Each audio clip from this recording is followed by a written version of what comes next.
Hello बच्चों, my self Raghuraj Singh. स्वागत है आप लोगों का मेरे YouTube channel vibrant physics by Raghuraj sir. अब ये लीजेंड ऑफ फिजिक्स नाम से चलेगा, जिसमें हम दो लोग पढ़ाएंगे, रघुराज सर और अनंत सर। ठीक है, तो बिना कोई टाइम किल किए हुए सीधे सीधे लेक्चर पर आ जाते हैं। हम लोग सेमी कंडक्टर पढ़ा रहे हैं, पहला लेक्चर कंप्लीट कर चुके हैं और उस लेक्चर में काफ़ी बड़ा लेक्चर था, लेकिन मुझे कुछ बच्चों के ऐसे डाउट क्लियर करने थे जिससे कि सेमी कंडक्टर का डर खत्म हो जाए। क्योंकि यार अगर सेमी कंडक्टर में डर कहाँ से पैदा होता है, देखिए कोई भी चैप्टर आप उठा लीजिए, अगर आप शुरुआत में कॉन्फिडेंस आ गया तो फिर कभी दिक्कत नहीं आती है, थोड़ी मेहनत लगेगी लेकिन इसका डर खत्म करना है। तो पहले लेक्चर में मेनली मैं आपको जो सिखा चुका हूँ वो ये सिखा चुका हूँ कि मेन जो फंडा मैंने सिखाया, energy band theory of solids. क्योंकि energy band theory of solid का फॉरबिडन एनर्जी बैंड ही ये डिसाइड करता है कि कोई मटेरियल कंडक्टर है या कोई मटेरियल इंसुलेटर है या कोई मटेरियल सेमी कंडक्टर है। ये कौन डिसाइड करता है? Forbidden energy gap. तो हमने क्या किया है कि इस लेक्चर में वहीं से चीज़ों को स्टार्ट किया है, ये हल्का सा रिपीट होगा तो इससे कन्फ्यूजन भी दूर हो जाएगा। ठीक है, एक बच्चे का फ़ोन भी आया था, कह रहा था कि सर वो लास्ट में कंडक्शन बैंड को हल्का सा और एक बार एक्सप्लेन कर दीजिएगा, तो वहीं से मैंने स्टार्ट भी किया है। तो देखिए इस टॉपिक में हम कवर करेंगे classification of material on the basis of band structure. Band structure अब आपको क्लियर है। प्रॉपर्टीज ऑफ सेमीकंडक्टर, सेमीकंडक्टर की क्या खास बातें होती हैं, दो चार थियोरेटिकल पॉइंट्स हैं, कोई दिक्कत नहीं आएगी।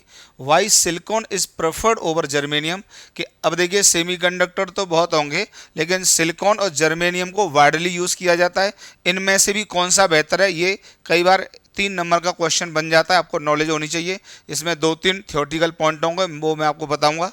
ठीक है सर। और कंसेप्ट ऑफ होल्स, एक ये फंडा आप यहाँ पे सीखेंगे और अगली क्लास में आ जाएगा एक्सट्रेंसिक सेमीकंडक्टर, तो वहाँ पे होल्स और इलेक्ट्रॉन का काफ़ी डिटेल डिस्कशन होगा। ठीक है, तो ये सब चीज़ें हम कवर करेंगे। ओके, तो देखिए बैंड स्ट्रक्चर में आपको बताते हैं, लास्ट क्लास में आपको फ्रॉम लास्ट क्लास या फ्रॉम लेक्चर वन से हम लोगों को ये बात क्लियर हुई थी कि आउटर मोस्ट ऑर्बिट्स की ओवरलैपिंग के बाद यहाँ पर बैंड फॉर्मेशन हुआ था। इधर थी एनर्जी, यहाँ पर बैंड्स बनाए थे, याद होगा 2 बैंड्स बने थे, ये बैंड ये आ गया था। ठीक है, याद होगा इस तरीके का डायग्राम आया था, याद होगा आप लोगों को। यहाँ से ओवरलैपिंग शुरू हुई थी,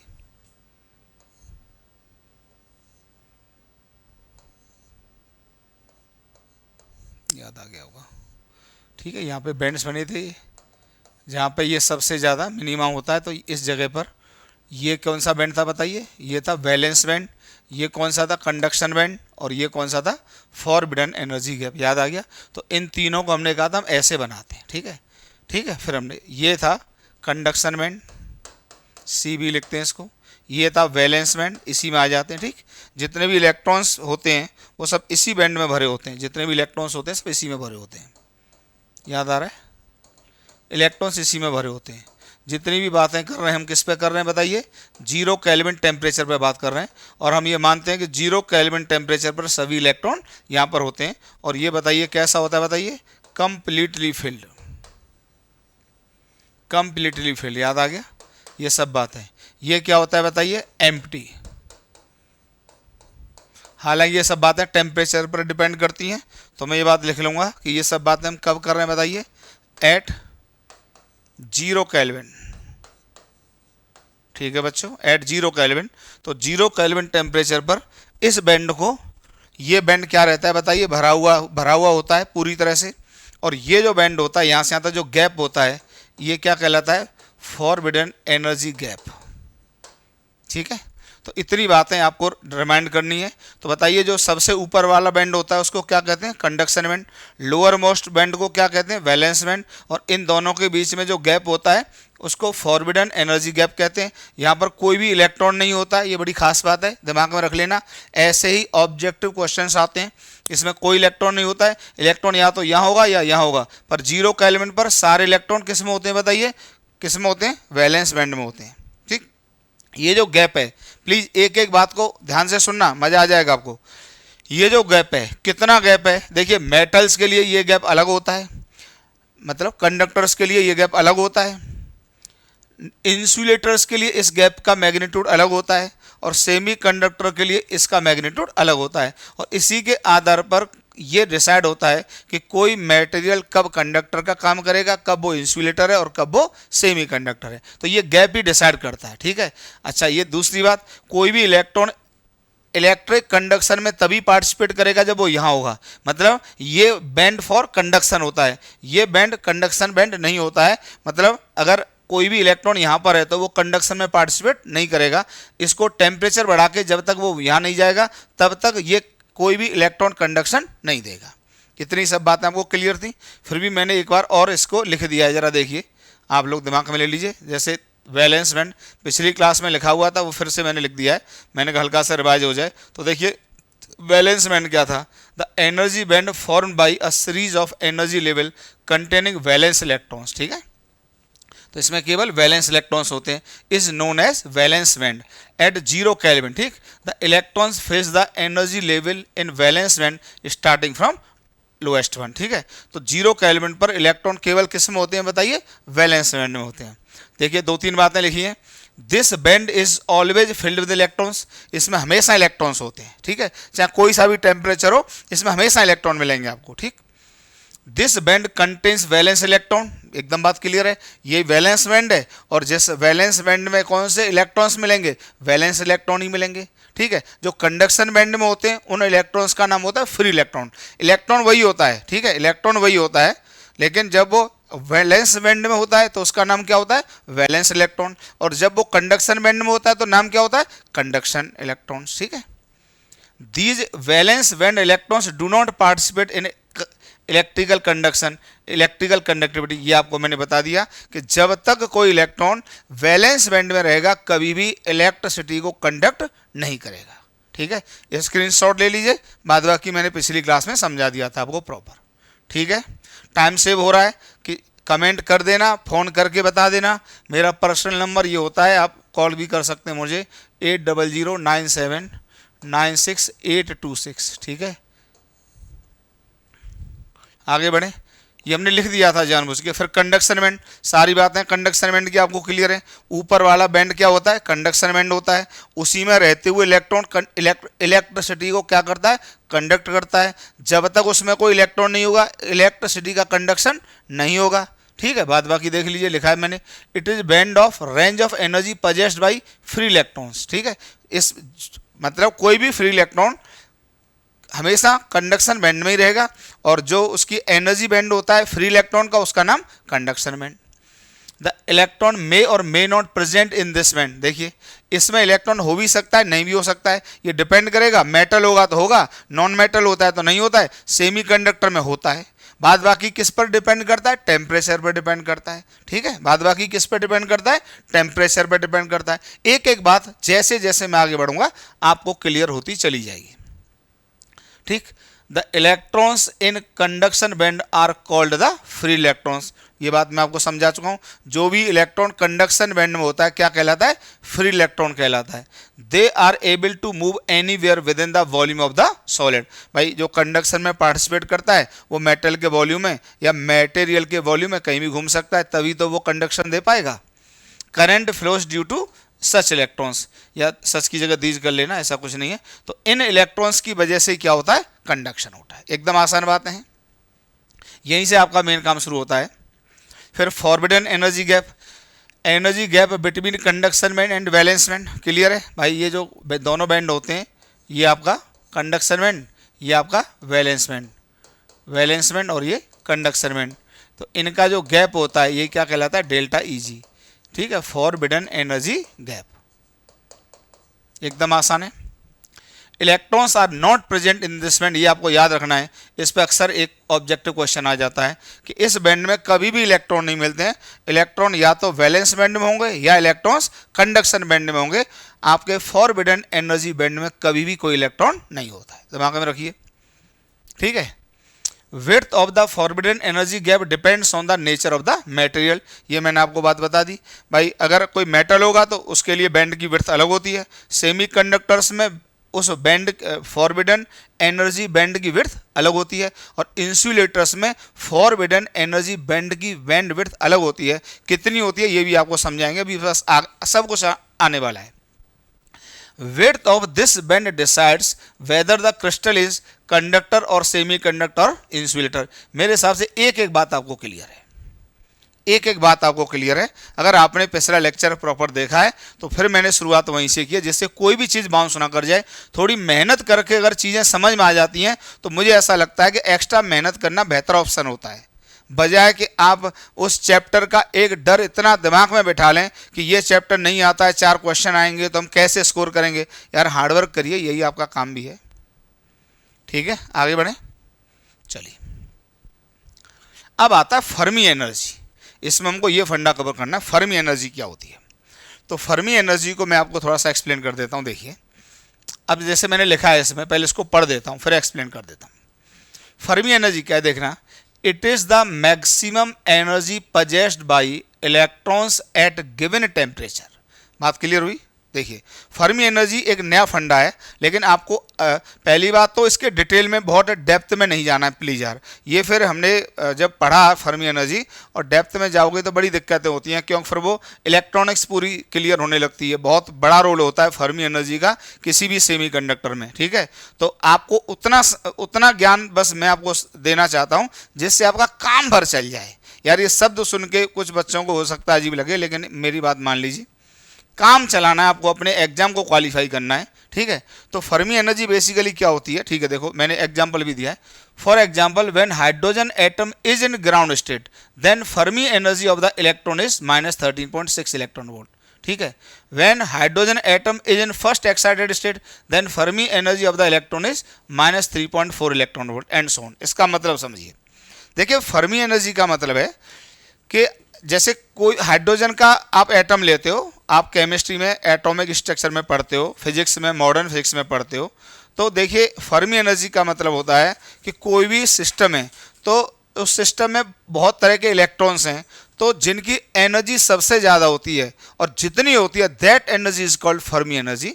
जैसे बात क्लियर हो गई। तो मैक्सिमम एनर्जी को, किसी सिस्टम की मैक्सिमम एनर्जी को क्या कहते हैं, फर्मी एनर्जी। देखिए कैसे भाई, ये जब ये आप हाइड्रोजन एटम लेते हो, आराम से सुनना, तो ये टेम्परेचर पर डिपेंड करता है कि इसमें सेल्स होते हैं इसके चारों तरफ, कि n इक्वल टू 1 में इलेक्ट्रॉन होगा कि n इक्वल टू 2 में होगा।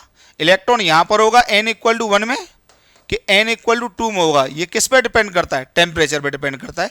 इतना आपने पढ़ा होगा, नहीं पढ़ा है तो हमारी बात सुन लीजिए। जैसे जैसे टेम्परेचर बढ़ाते हैं ये इलेक्ट्रॉन न्यूक्लियस से दूर चलता जाता है। हाँ, पर वो इसके डिस्क्रीट एनर्जी लेवल होते हैं, मैं अच्छे से बता चुका हूँ, तो ध्यान फिर सुन लीजिए।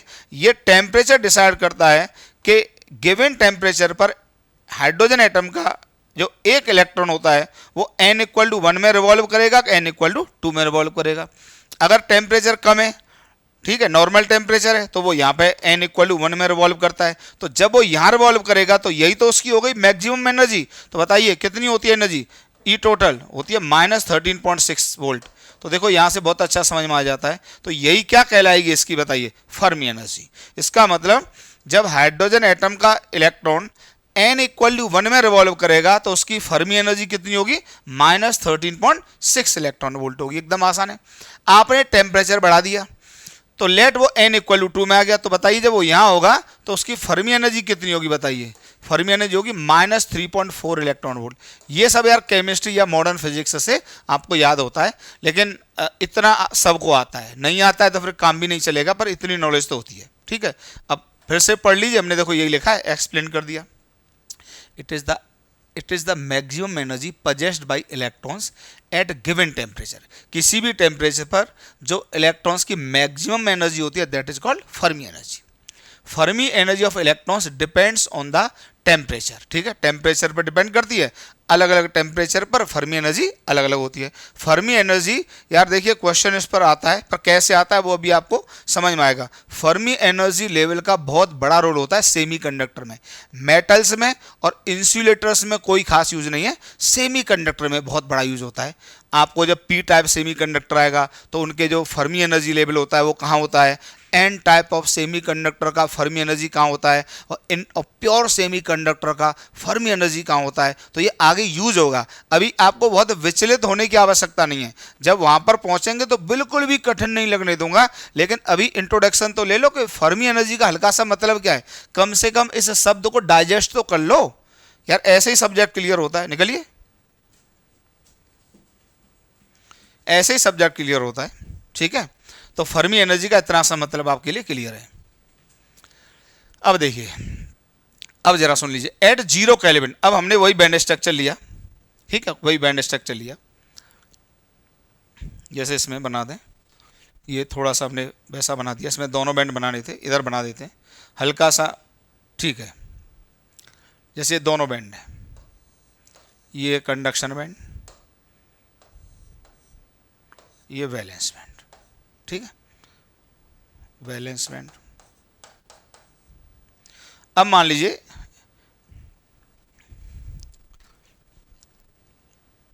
जहां तक इसमें इलेक्ट्रॉन भरे हुए हैं, देखिए ये होता तो एक्चुअली ऐसे नहीं होता होगा, आपको पता है, ये कंप्लीट ही तो होता हुआ भाई, एक ये होता है। अब इसमें क्या देखो, इसी में से तो वो वर्चुअली एक्चुअली जैसे पूरा बैंड है, इसे तीनों बैंड है, कंडक्शन बैंड और फॉरबिडन बैंड और वैलेंस बैंड। तो इसमें रीजन होता है, एक्चुअली ऐसी कोई बॉक्स थोड़ी ना बने होते हैं किसी मटेरियल के अंदर। तो एक्चुअली इलेक्ट्रॉन जो होते हैं, जहां तक इलेक्ट्रॉन होते हैं, देखो ये जहां तक इलेक्ट्रॉन पाए जाते हैं, ये इलेक्ट्रॉन की मैक्सिमम एनर्जी लेवल है। तो ये क्या कहलाएगा बताइए, Fermi energy level. This is called Fermi energy level. ठीक है, ये तो यहां तक इलेक्ट्रॉन, देखो मैंने फोटो में दिखा रखा है, ये इलेक्ट्रॉन्स। अब देखिए जरा, यहां पे अपने आप को क्वेश्चन क्लियर होगा। अब मान लो टेम्परेचर बढ़ा दूं तो ये इलेक्ट्रॉन ज़्यादा फुदकने लगेंगे, तो बताइए हल्के से ऊपर जाने लगेंगे, फुदकने लगेंगे तो थोड़ा ऊपर चढ़ जाएंगे। तो बताइए टेम्परेचर के बढ़ाने से फर्मी लेवल किधर शिफ्ट होगा, ऊपर की तरफ शिफ्ट होगा। और ऊपर कौन मिलेगा, फॉरबिडन गैप। तो एक तरह से टेम्परेचर बढ़ाने पर इलेक्ट्रॉन्स फॉरबिडन गैप में जाने लगते हैं।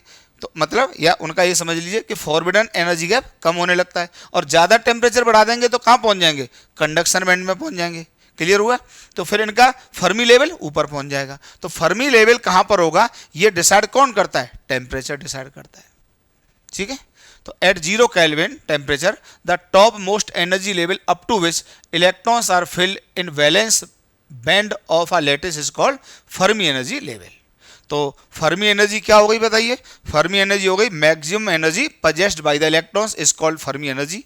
ठीक है, और फर्मी एनर्जी लेवल क्या हो गया, जिस लेवल तक मैक्सिमम एनर्जी वाले इलेक्ट्रॉन्स भरे होते हैं, that boundary is called Fermi energy level. एकदम आसान है, एकदम आसान है। जैसे जब n=1 में इलेक्ट्रॉन घूम रहा था हाइड्रोजन एटम के चारों तरफ, तो -13.6 तो उसकी क्या हो गई, फर्मी एनर्जी। और फर्मी एनर्जी लेवल क्या हो गया, n=1।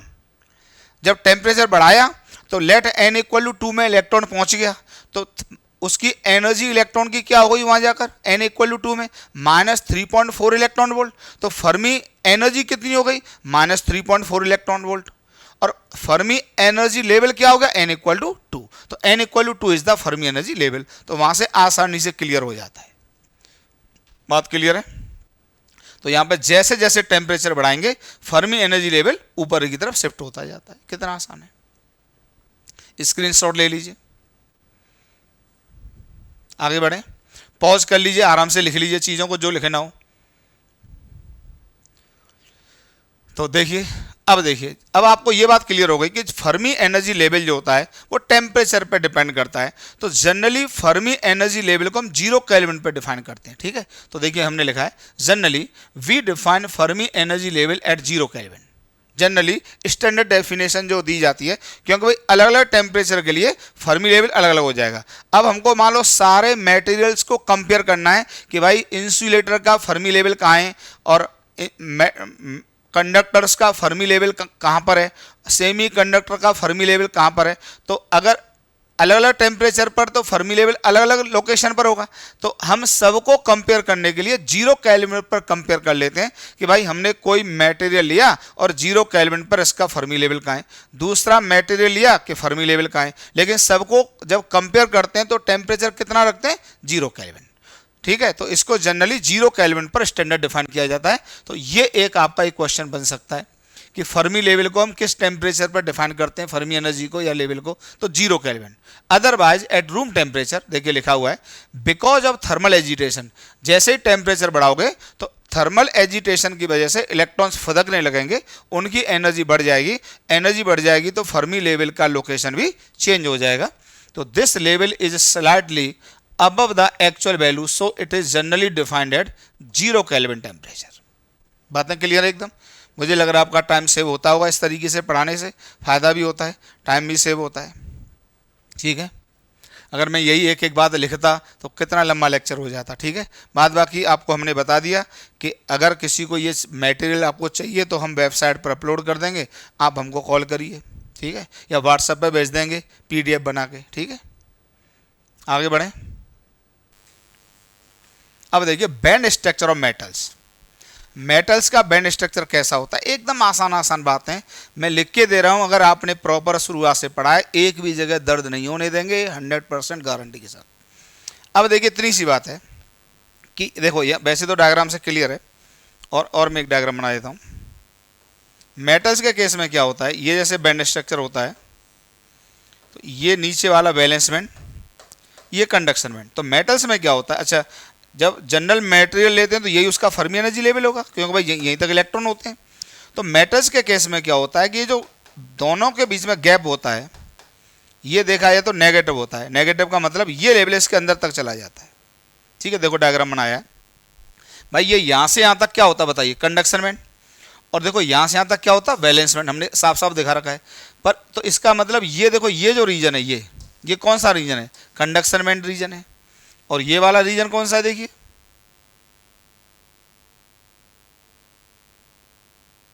ये रीजन कौन सा होगा, यहां से यहां तक, ये रीजन ये होगा वैलेंस बैंड।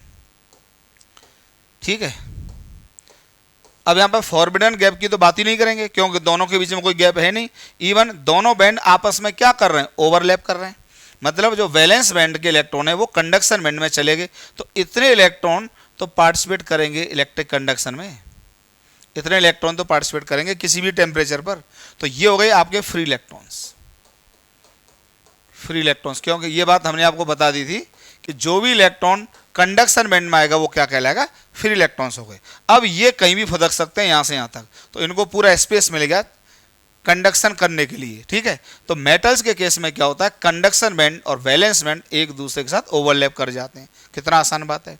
तो या तो कंडक्शन बैंड मेटल्स के लिए या कंडक्टर्स के लिए क्या बोलेंगे, 0 बोलेंगे कंडक्ट। ठीक है, फॉरबिडन एनर्जी गैप को 0 इलेक्ट्रॉन वोल्ट बोलेंगे या नेगेटिव बोलेंगे, या सीधे सीधे ये कह दो कि दोनों बैंड आपस में क्या कर जाते हैं, ओवरलैप कर जाते हैं। हाँ, टेम्परेचर बढ़ाओगे तो ये इलेक्ट्रॉन और ऊपर तक फुदकने लगेंगे। तो बताइए कंडक्शन बैंड में इलेक्ट्रॉन्स की संख्या और बढ़ जाएगी, तो कंडक्टर्स का टेम्परेचर बढ़ाने पर बताइए क्या होता है, उनकी कंडक्टिविटी फर्दर बढ़ जाती है। एकदम क्लियर हो जाएगा क्यों बढ़ जाती है, क्योंकि ये इलेक्ट्रॉन और ऊपर आने लगते हैं, और ऊपर आने लगते हैं तो फर्दर कंडक्टिविटी बढ़ जाती है कंडक्टर्स की। क्लियर होगी बात, कितना आसान है, एकदम आसान। तो in metals valence band overlap with the conduction band, बात क्लियर हो गई। So that valence band electrons are free to move, so whenever valence electrons are in the conduction band then these substances can conduct electricity। कितनी अच्छी बात है। तो यहां से पूरे पॉइंट से एक पॉइंट आपके दिमाग में क्लियर होना चाहिए कि कंडक्टर्स के केस में वैलेंस बैंड और कंडक्शन बैंड आपस में क्या कर जाते हैं, ओवरलैप कर जाते हैं। बात क्लियर है जी, आगे बढ़ते हैं। Band structure in non metals, देखिए नॉन मेटल्स में क्या होगा, आप पहले ही सोच लीजिए, ये गैप बहुत ज़्यादा होगा, ये गैप बहुत ज़्यादा होगा। ये कंडक्शन बैंड और वैलेंस बैंड के बीच का गैप कितना होता है वो भी मैं लिख देता हूँ, ये जरा दिमाग में ले लीजिए, ये आपको डाटा हल्का हल्का दिमाग में होना चाहिए। ये ग्रेटर देन 5 इलेक्ट्रॉन वोल्ट होता है, और ये कैलकुलेशन से हम आपको समझा देंगे कि 5 इलेक्ट्रॉन वोल्ट, तो देखिए 5 इलेक्ट्रॉन वोल्ट की एनर्जी काफ़ी बड़ी एनर्जी होती है भाई। कोई भी इलेक्ट्रॉन जो होता है उसकी एनर्जी टेम्परेचर पर डिपेंड करती है। तनाव सबको आता है, नहीं आता है तो मैं बता रहा हूँ, टेम्परेचर पर डिपेंड करती है। और रूम टेम्परेचर पर इतनी एनर्जी इलेक्ट्रॉन्स को देना पॉसिबल नहीं होता है, इसलिए ये इलेक्ट्रॉन रूम टेम्परेचर पर यहाँ फुदक के नहीं आ ही नहीं सकते। तो बताइए ये बैंड हमेशा क्या बना रहेगा, खाली बना रहेगा। तो रूम टेम्परेचर पर सभी इलेक्ट्रॉन्स नॉन मेटल्स के केस में यहीं पड़े रहते हैं, किस में, वैलेंस बैंड में। इसलिए नॉन मेटल्स के केस में कोई भी कंडक्शन नहीं होता है। इवन अब आप कहेंगे सर बहुत हाई टेम्परेचर कर दें, अरे यार हाई टेम्परेचर कहोगे तो पूरा हो सकता है कंडक्शन करने से पहले ही जल जाए, तो वो सब बातें सोचेंगे भी नहीं। तो हम ये कहेंगे कि काफ़ी ठीक ठाक टेम्परेचर पर भी ये इलेक्ट्रॉन्स यहाँ पर ट्रांसफर नहीं होते, क्योंकि 5 इलेक्ट्रॉन वोल्ट की एनर्जी सफिशिएंट होती है। कितने टेम्परेचर पर ये आती है, लगभग काफ़ी बड़े टेम्परेचर पर आती है, उसका कैलकुलेशन भी मैं बाय करा दूंगा कहीं, ठीक है। तो इसलिए नॉन मेटल्स में ये गैप काफ़ी ज़्यादा होता है। कितना होता है, 5 इलेक्ट्रॉन वोल्ट से ज़्यादा होता है, इतना दिमाग में सेट किया जा सकता है। तो देखो, when there is no overlapping between the valence band and conduction band and conduction band exist high above the Fermi level. देखिए इसका फर्मी लेवल ये होगा, क्या होगा, ये फर्मी लेवल होगा, ये ठीक है, ये फर्मी लेवल होगा। तो जो कंडक्शन बैंड होता है वो फर्मी लेवल से काफ़ी ऊपर होता है, Fermi level. Then in this substance electrons can not flow as electrons can flow only in conduction band. एकदम आसान बात है। तो मेटल्स का बैंड स्ट्रक्चर कैसा होता है, ये दोनों बैंड आपस में क्या कर जाते हैं, ओवरलैप कर जाते हैं। नॉन मेटल्स में इनके बीच की दूरी काफी ज्यादा होती है, तो हाई टेम्परेचर पर या रूम टेम्परेचर पर भी वैलेंस बैंड के इलेक्ट्रॉन्स कंडक्शन बैंड में जा नहीं सकते। और कोई भी मटेरियल कंडक्शन की प्रॉपर्टी तभी शो करेगा जब उसमें इलेक्ट्रॉन्स कहां पर प्रेजेंट होने चाहिए, कंडक्शन बैंड में प्रेजेंट होने चाहिए। और जब तक इलेक्ट्रॉन्स कंडक्शन बैंड में नहीं होंगे कंडक्शन की प्रॉपर्टी नहीं आएगी। इसलिए हम कहते हैं कि नॉन मेटल्स या इंसुलेटर्स कोई भी कंडक्शन शो नहीं करते। क्लियर हो गया फंडा, फंडा क्लियर हो गया। ये नहीं है कि नॉन मेटल्स में इलेक्ट्रॉन्स नहीं होते, कौन से नहीं, फ्री इलेक्ट्रॉन्स नहीं होते। फ्री इलेक्ट्रॉन्स का मतलब कंडक्शन बैंड में कोई इलेक्ट्रॉन नहीं होता है, बात क्लियर है। सभी इलेक्ट्रॉन्स किस में होते हैं, वैलेंस बैंड में होते हैं। और ये लेवल मैंने बता दिया फर्मी लेवल। अब जैसे ही मैं फर्मी लेवल लिखता हूं तो आपको दर्द नहीं हो रहा। मैंने वहां पर हो सकता है कि आपके दिमाग में बहुत सारी बातें आई हों, पर इतना ही यूज है फर्मी लेवल का कि जिस लेवल तक मैक्सिमम एनर्जी वाले इलेक्ट्रॉन पाए जाते हैं that level is called Fermi energy level. बात क्लियर है, ठीक है। फ्री में हमने लिख दिया, स्क्रीनशॉट ले लो। फॉर नॉन मेटल्स देखो मैंने लिख दिया है डेल्टा Eg 5 इलेक्ट्रॉन वोल्ट से ज्यादा होता है। So at normal temperature electrons at Fermi level will not transfer to conduction band. तो फर्मी लेवल मतलब अपर मोस्ट जिनकी एनर्जी सबसे ज्यादा है वो इलेक्ट्रॉन भी रूम टेम्परेचर पर कंडक्शन बैंड में ट्रांसफर नहीं होते। ओके, बैंड स्ट्रक्चर इन सेमीकंडक्टर्स देखो ये यहां पर हमने घटा दिया। अब होता क्या है, सेमीकंडक्टर में ये गैप इतना होता है कि टेम्परेचर बढ़ाने पर ये इलेक्ट्रॉन यहाँ पहुंच जाएंगे। तो इसका मतलब क्या हुआ कि टेम्परेचर कम होगा तो इलेक्ट्रॉन यहीं रहेंगे। तो हम ये कहते हैं कि सेमीकंडक्टर्स लो टेम्परेचर पर कंडक्शन नहीं देंगे। अब यहाँ पर बहुत नॉलेज आपको मिलने वाली है और कई क्वेश्चंस के आंसर मिलने वाले हैं, क्योंकि पढ़ने वाले तो हम सेमीकंडक्टर हैं। तो यहाँ पर ध्यान दे लो, तो ये गैप कम होता है। कम कितना होता है आपको बता दें, डेल्टा Eg सेमीकंडक्टर के लिए लगभग 2 इलेक्ट्रॉन वोल्ट से कम और greater than equal to 0.1 electron volt होता है लगभग। हालांकि कई बुक्स में 3 इलेक्ट्रॉन वोल्ट दिखा रहता है, दैट इज नॉट इश्यू। अलग अलग मटेरियल के लिए अलग अलग होता है। हो सकता है कोई ऐसा भी मटेरियल मिल जाएंगे आपको नेचर में जिनका डेल्टा Eg 3 इलेक्ट्रॉन वोल्ट तक होगा और फिर भी वो तो उतनी एनर्जी हम टेम्परेचर बढ़ा के दे सकते हैं और इलेक्ट्रॉन यहाँ से यहाँ जंप कर सकते हैं, ऐसे मिल जाएंगे, दैट इज नॉट इश्यू, ठीक है। तो अब देखिए आसानी से, तो 0 केल्विन पर अब क्या होगा, जब टेम्परेचर कम होगा तो आपको पहले ही बता चुके हैं 0 केल्विन पर सभी इलेक्ट्रॉन यहीं मिलेंगे, सब यहाँ मिलेंगे। तो 0 केल्विन पर तो कंडक्शन बैंड एकदम खाली है। तो इसका मतलब ये हुआ कि 0 केल्विन पर सेमीकंडक्टर कंडक्शन नहीं शो करेंगे, दिमाग में सेट कर लो।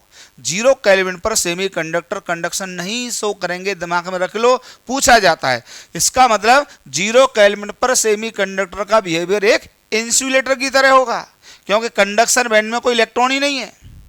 तो 0 केल्विन पर सेमीकंडक्टर्स इंसुलेटर की प्रॉपर्टी शो करेंगे। इनका फर्मी लेवल तो यही होगा। तो देखो फर्मी लेवल, लेकिन अगर टेम्परेचर बढ़ाया तो एट नॉर्मल टेम्परेचर, अब ये है नॉर्मल का मतलब room temperature, room temperature, room temperature, room temperature का मतलब 27 डिग्री या 25 डिग्री या 298 केल्विन, इतना ही होता है। इतना टेम्परेचर तो एसी चलाते हो 25 डिग्री सेंटीग्रेड पर, तो उतने से टेम्परेचर पर इलेक्ट्रॉन यहां से ट्रांसफर कर गए। देखो ये कंडक्शन बैंड में पहुंच गए, देखो ये, अब ये कंडक्शन शो कर देंगे। अब एक जरा खास बात, अब यहां पे तो देखो पहले ये इलेक्ट्रॉन यहां था, ये यहां था, तो जब ये इलेक्ट्रॉन यहां चले गए तो यहां पे एक वैकेंट साइड क्लियर हो गया। ये क्या होगा? Vacant side. और इस वैकेंट साइड का एक नामकरण इंट्रोड्यूस कर रहा हूं, वैसे तो मैंने अलग से हेडिंग डाल के पढ़ाया है। इस वैकेंट साइड का नाम होता है होल। तो एक नए फंडे का और जन्म हो गया सेमीकंडक्टर के केस में। तो जब तो अब देखिए, जब टेम्परेचर 0 केल्विन था तो सभी इलेक्ट्रॉन वैलेंस बैंड में थे, कंडक्शन बैंड पूरी तरह से खाली था, और ये गैप 2 इलेक्ट्रॉन वोल्ट और 0.1 इलेक्ट्रॉन वोल्ट के बीच का लगभग होता है। जैसे ही आपने टेम्परेचर बढ़ाया, ये इलेक्ट्रॉन फुदक फुदक के कंडक्शन बैंड में पहुंच गए। जब तो कंडक्शन बैंड में इलेक्ट्रॉन आते ही मटेरियल की तो प्रॉपर्टी चेंज हो गई।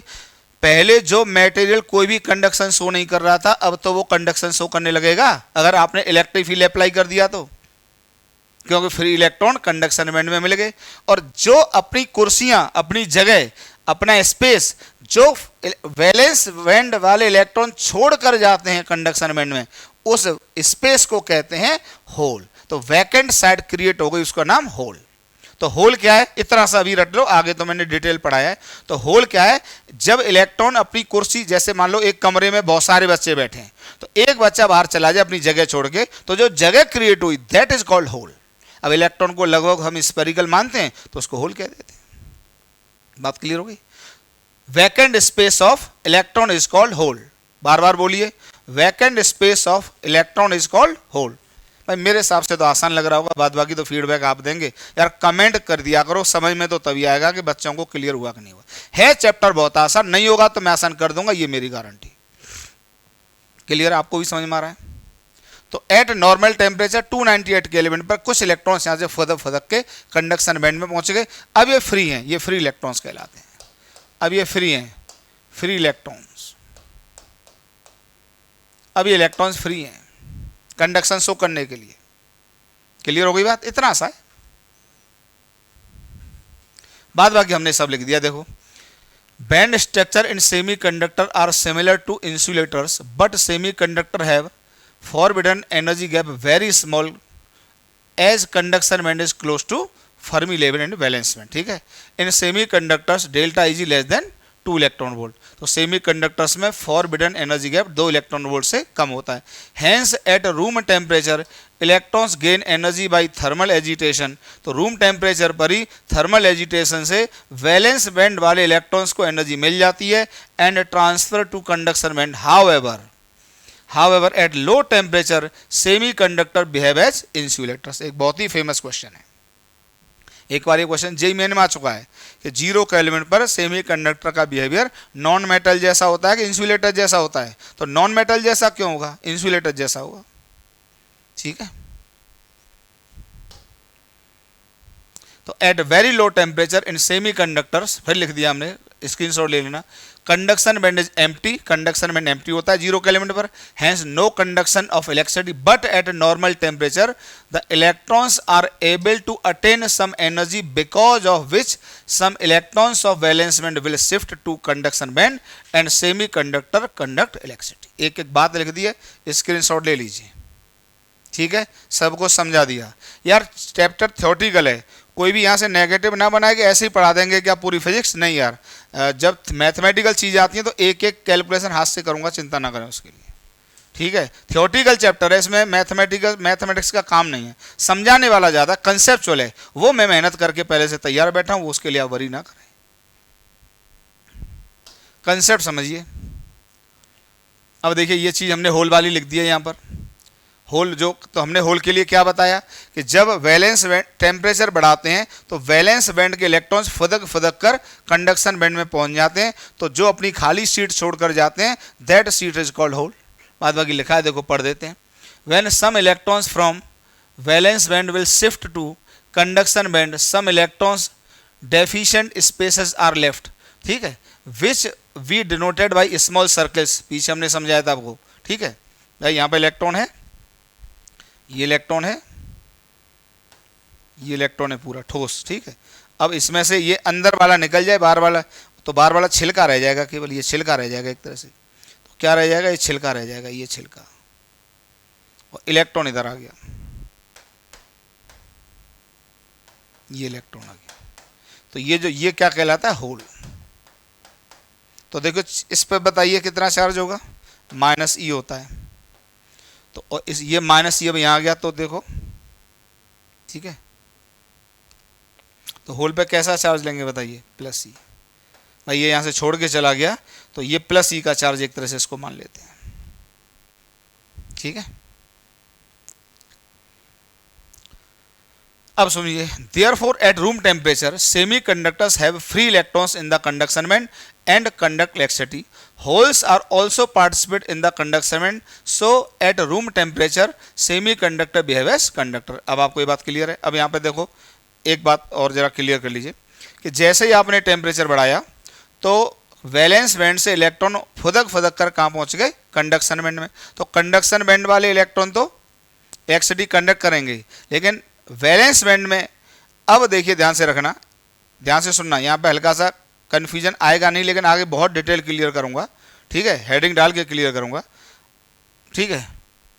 अभी क्लियर करता हूँ, चलो देखता हूँ, रुक जाओ, ये क्लियर करते हैं। देखिए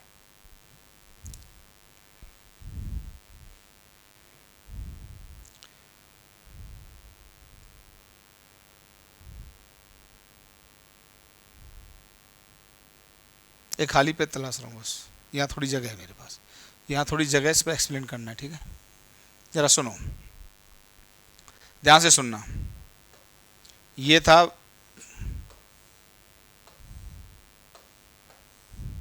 सेमी कंडक्टर के केस में, ये थे आपके इलेक्ट्रॉन्स जब टेम्परेचर लो था, जब टेम्परेचर लो था, तो एट लो टेम्परेचर या एट 0 केल्विन, ठीक है, ये खाली था। कंडक्शन बैंड क्या था, खाली था। वैलेंस बैंड में केवल इलेक्ट्रॉन भरे हुए थे। अब आपने टेम्परेचर को बढ़ा दिया, ठीक है, तो कुछ इलेक्ट्रॉन फुदक के यहाँ पहुँच गए। बहुत अच्छी बात बता रहे हैं, समझना। तो यहाँ पे मान लो 2 इलेक्ट्रॉन हमने पहुँचा दिए, 2 होल क्रिएट हो गए, ठीक है। तो यहाँ पे 2 आ गए। अब मान लो इलेक्ट्रिक फील्ड आपने अप्लाई किया, ध्यान से सुनना। तो इलेक्ट्रिक फील्ड आपने अप्लाई किया, बहुत ध्यान से सुनना,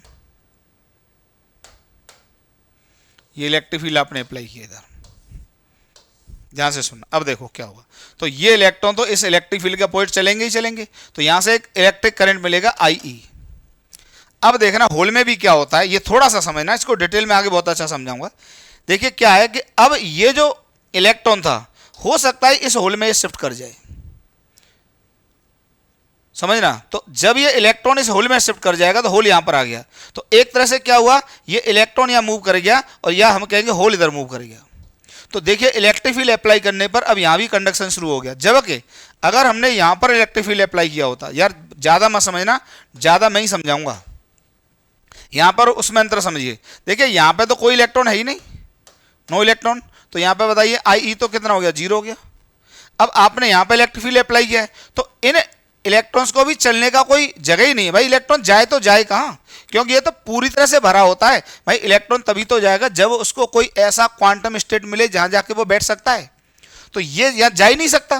तो यहां पर बताइए इस समय करंट की वैल्यू कितनी हो गई, ये IE की वैल्यू भी कितनी हो गई, 0 हो गई। तो अब लेकिन यहां पर अंदर समझिए, अब जब इलेक्ट्रिक फील्ड आपने यहां पर अप्लाई किया, ठीक है, जब यहां पर होल क्रिएट हो गया तो इन इलेक्ट्रॉन्स को तो चलने का मौका मिला ही, पर जो ये इलेक्ट्रॉन है इसको भी तो इस होल को फिल करने का मौका मिला, इसको इसने फिल कर दिया। तो एक तरह से इस डायरेक्शन में हम ये कहते हैं कि जो इलेक्ट्रॉन थे पहले से, होल क्रिएट होने की वजह से वो भी मूव करने लगते हैं। क्लियर हो गई। इसको अपेरेंटली क्या कहते हैं कि होल पीछे जा रहा है। भाई देखिए पहले होल यहाँ था, जब इलेक्ट्रॉन यहाँ चला गया तो अब होल यहाँ क्रिएट हो गया ना, तो एक तरह से होल पीछे गया या इलेक्ट्रॉन आगे गया। तो एक्चुअल करंट तो यार इलेक्ट्रॉन्स की वजह से ही बनता है, पर आप देखेंगे होल करंट का इंट्रोडक्शन हो थोड़ा सा मैंने कर दिया है, जिससे कि अभी आप मेंटली प्रिपेयर हो जाएंगे होल करंट भी कुछ होता है। तो होल करंट बेसिकली यही है कि जब कोई इलेक्ट्रॉन अपनी जगह छोड़ के किसी होल में शिफ्ट हो जाता है तो फिर वो नया होल क्रिएट होता है। तो हम ये कहते हैं कि इलेक्ट्रॉन के मोशन के अपोजिट क्या क्रिएट हो गया, यहाँ पे बताइए, इलेक्ट्रॉन के मोशन के अपोजिट क्या क्रिएट हो गया, होल का मोशन होता है, या इलेक्ट्रिक फील्ड के डायरेक्शन में होल का मोशन होता है। क्यों, अगर इलेक्ट्रिक फील्ड इधर है तो इलेक्ट्रॉन्स इधर जाएंगे, तो मैंने उल्टा समझा रहा था इसको, कोई बात नहीं। तो यहाँ पे क्या होगा, इधर के इलेक्ट्रॉन इधर शिफ्ट होने लगेंगे, तो होल इधर शिफ्ट होंगे, तो होल के डायरेक्शन में होल करंट मिलता है। और या ये कहिए इलेक्ट्रॉन इधर जाने लगते हैं इलेक्ट्रिक फील्ड के अपोजिट, तो यहाँ पर भी कंडक्शन होने लगता है। तो बड़ी खास बात आ गई, देखिए मेटल्स, इसमें एक बड़ी दमदार बात ये आ गई कि सेमीकंडक्टर के केस में होल करंट भी होता है और इलेक्ट्रिक करंट भी होता है। तो कंडक्शन बैंड भी कंडक्ट करता है इलेक्ट्रिसिटी को, और वैलेंस बैंड के चार्ज कैरियर्स भी कंडक्शन में पार्टिसिपेट करते हैं। इतनी नॉलेज बस ले लीजिए, बहुत आसानी से समझा दिया। अभी डिटेल तो लाना ही खैर मुझको इसको, इतना सा समझ लीजिए कि वैलेंस बैंड में भी जो होल बनते हैं उनको नए इलेक्ट्रॉन भरने चले आते हैं। भाई जैसे कोई मान लो बहुत टाइट फंसा हुआ है, उसको लगता है कि हो सकता है वहां जाकर आराम मिल जाए, तो फुदक के वहां पहुंच जाता है। अब देखिए यहाँ ये मैं टाइट फंसा हुआ हूँ और मुझे पता है यहाँ पर सीट खाली, तो मैं यहाँ आ गया, तो अब इलेक्ट्रॉन तो इधर आ गया ना, तो करंट मेरे अपोजिट जाएगा, लेकिन यहाँ पर होल क्रिएट हो गया। तो इस करंट को हम इलेक्ट्रिक करंट की बजाय किससे शो करते हैं, होल करंट से। ये तो कन्वेंशन है यार, सब समझा देंगे, ठीक है, कन्वेंशन है। तो यहां पर भी कंडक्शन होता है वैलेंस बैंड में भी, और कंडक्शन बैंड भी कंडक्टिविटी कंडक्शन शो करता है। इतना आपकी नॉलेज अभी हो जानी चाहिए, इतने से ही समझ में आगे सब।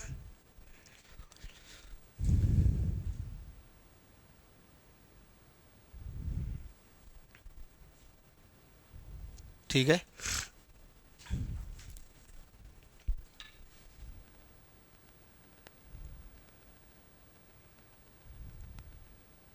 ये सब पढ़ा दिया मैंने आपको,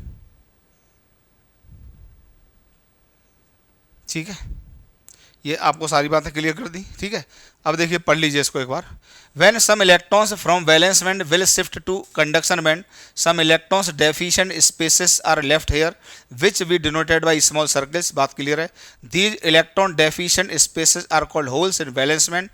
Therefore, at room temperature, semiconductor have free electrons in the conduction band and conduct electricity. Holes also participate in the conduction band. Holes also participate in the conduction. So at room temperature semiconductor behave as conductor. लेकिन ये holes किस में होंगे बताइए, holes किस में होंगे, valence band में होंगे। किस में होंगे बताइए, वैलेंस बैंड में होंगे। मेरे हिसाब से बात क्लियर है आपको, ठीक है, आगे बढ़ें। अब देखिए फाइनल कंक्लूजन।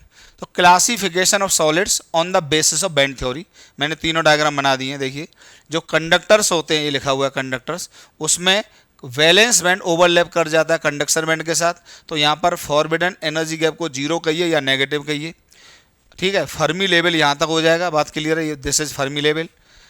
ये आपके जो सेमीकंडक्टर्स होते हैं उसमें ये गैप थोड़ा सा होता है, कितना होता है, 2 इलेक्ट्रॉन वोल्ट से कम और 0.1 इलेक्ट्रॉन वोल्ट से ज़्यादा होता है, ठीक है। टेम्परेचर बढ़ाते ही ये यहाँ फदक के पहुँच जाएंगे, यहाँ पर क्या क्रिएट हो जाएगा, होल क्रिएट हो जाएगा, ये यहाँ पहुँच जाएगा, यहाँ पर होल क्रिएट हो जाएगा।